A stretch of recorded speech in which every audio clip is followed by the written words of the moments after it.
এক বনে এক খরগোশ আর এক কচ্ছপ বাস করত। খরগোশ খুব দ্রুত দৌড়াত, সারাক্ষণ লাফিয়ে বেড়াত, আর কচ্ছপ ছিল ধীর, আস্তে আস্তে চলত। একদিন খরগোশ হেসে বলল, তুমি এত ধীরে হাঁটো কেন? দেখো আমি কত দ্রুত দৌড়াতে পারি। কচ্ছপ মৃদু হেসে উত্তর দিল, ধীরে চললেও আমি কিন্তু শেষ পর্যন্ত পৌঁছাতে পারি।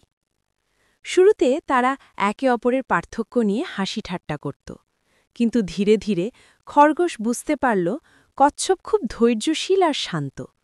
সে কখনো হাল ছাড়ে না। আর কচ্ছপও বুঝল খরগোশের গতি অনেক আনন্দ দেয়। তারা একসাথে খেলতে শুরু করল। খরগোশ দৌড়ে চলে যেত, আবার ফিরে এসে কচ্ছপকে গল্প শোনাত। কচ্ছপও খরগোশকে ধৈর্য আর ধীর স্থিরতার শিক্ষা দিত। ধীরে ধীরে তারা হয়ে উঠল গভীর বন্ধু। বনজঙ্গলের অন্য প্রাণীরাও শিখল, এক, জীবনে শুধু দ্রুত গতি নয়, ধৈর্যও দরকার। ২, বন্ধুত্ব মানে একে অপরের গুণ গ্রহণ করা।